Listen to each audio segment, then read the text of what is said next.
Well, hi everyone, it's time for a new tool from Ustar. Today I want to talk to you about airbrushes, or more specifically how you hold an airbrush. Let me just reach forward. So for a long time, this was my sort of go-to, the Infinity CR Plus. Yeah. So the ergonomics of these things, or how you go about holding these, it tends to be like that, doesn't it? You use the thing with your trigger finger, and you find a way to wrap your fingers around the hose and probably the quick release mechanism.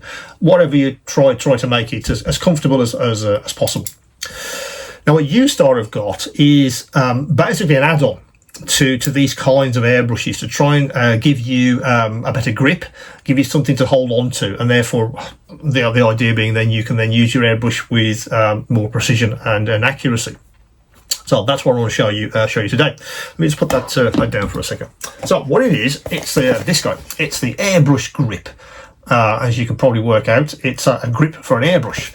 If I show the back, it gives you a graphic which gives you a very clear idea of what this guy actually does. So let's get him out the box, and that's how they present it. The actual handle itself. You get an adapter valve and obviously an Allen key, which I'll come to in a second.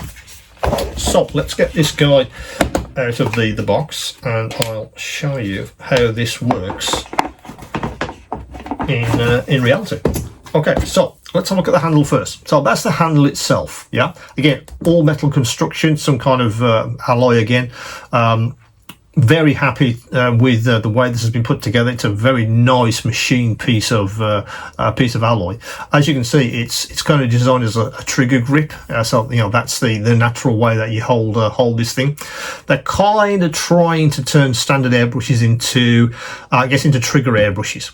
In fact, let me just reach for my swallowtail, and you can see what I mean. So that's my swallowtail. That's the one. That's my go-to airbrush these days, because I just like the way that you can hold that, and my index finger fits beautifully for the trigger. But they're trying to do something very very similar, but with but for standard airbrushes. Yeah. Let me just put that down a second.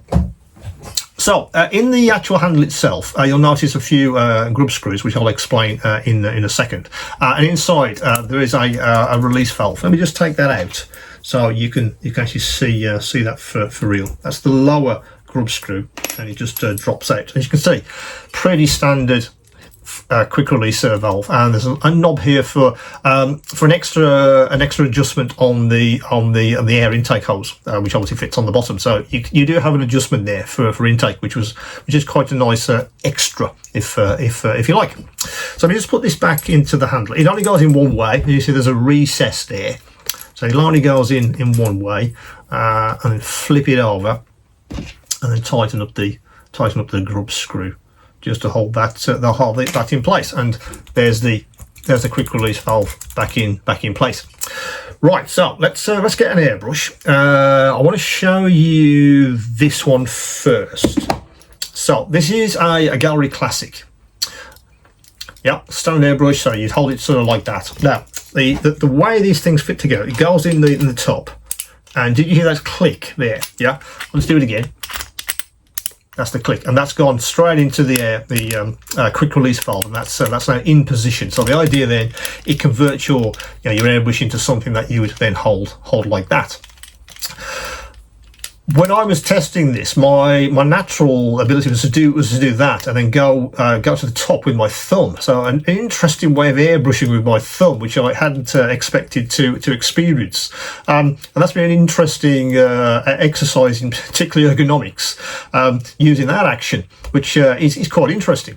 But I have seen a lot of people, they use this handle just as something extra to hold on to. They're still using it like that. Yeah, using their index finger, but the handle just gives you more to hold on to. Yeah, because I'm now holding that handle, which would not be there. I'd have to wrap my fingers around the probably the quick release valve and the hose to get something similar. And in the hand, it does feel more secure, like I'm not going to drop it, or I have more control when I'm trying to airbrush, which I was not expecting. But it's interesting, that action with the thumb. That's an interesting one. Now, as you probably saw, this is moving around a lot in the top, yeah? So that's what these extra grub screws are for. So you have to sort of manipulate the actual airbrush into its holder. And you can see it's got a couple of, it's a recess there and a recess on the rear, yeah? So the idea is to sit that, you'll feel it sort of sit down into that sort of holder. And then where's the Allen key? And then do up your grub screws. Oop. Like that, and let me flip it, and on the other side, and that should grip the airbrush. There you go. See, so that's stopped the wobble. Yeah. So in effect, you've now got a sort of trigger version of your airbrush. Yeah. Which is quite an interesting innovation I found. Now that's the gallery classic. Yeah.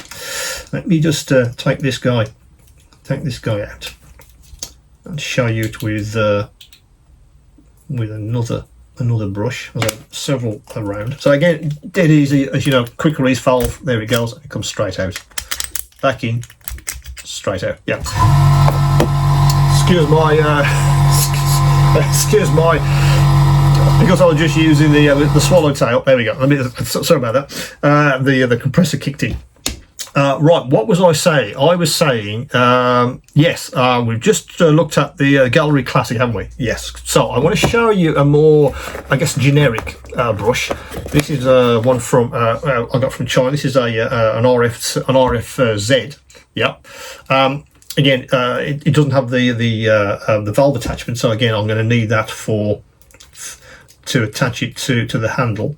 So that literally just goes on finger tight, and then into the handle, and it's all that sit down to the handle beautifully. So I think that's how that would sit with this particular airbrush.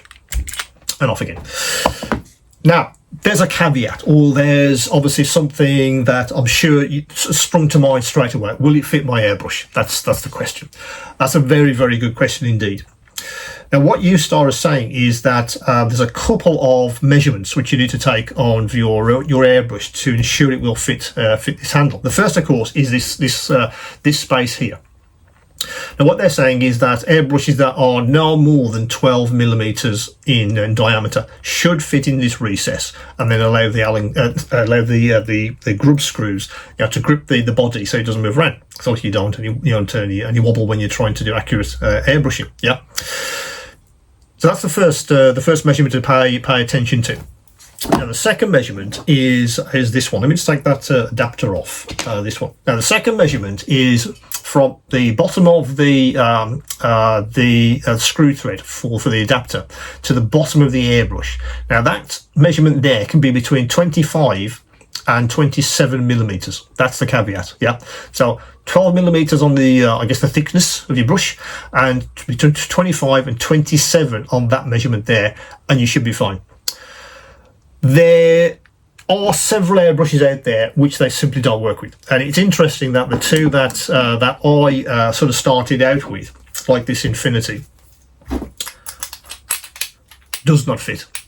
It does not reach the bottom. I don't know if you can see that because it's too thick. The body is too thick. So whoop, the body's too thick. You see that recess there? It doesn't sit down in the recess correctly. So this Infinity CR Plus does not fit. Yeah, because it won't connect with the quick release valve. I also found that what was it? Let me think. Was it the premium? Yeah, I think it was a Mobius as well. Let me just put the valve on. I think the Mobius was also. Now the Mobius fits. That's right. The only one I couldn't fit was my CR. That's a Mobius 2. Which again fits very nicely indeed. I think together that's quite a nice way of enhancing your airbrush. And again, using your thumb to control that is quite useful, particularly with the Mobius, because of its they've angled the actual trigger mechanism itself. So when I was testing this, and the ends just come off. Hang on a sec. When I was testing this. my sort of fingers naturally sort of went there, and then to the top, and because that's angled, that was quite a nice way of operating the airbrush, and quite comfortable because everything was in my hand. So it's an interesting one, matching your airbrush to the handle, and if it gives you a slightly different way, perhaps, of airbrushing, which is quite interesting. Now, generally speaking, I feel that's an interesting enhancement. Across this channel, I talk about ergonomics all the time, usability. Is that going to enhance your model making in some way? This certainly could for some of you, I believe. I think it's an interesting innovation, particularly standard airbrushes. If your airbrush fits this guy, then it might be something that you could maybe look at. It's certainly an interesting concept if you've got several airbrushes, standard ones, not the trigger ones.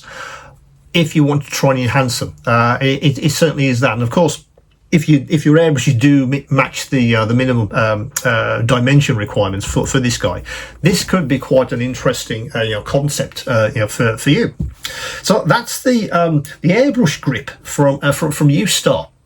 Interesting innovation, I feel, but again, it could transform or at least improve your kind of airbrushing simply by adding a high quality handle.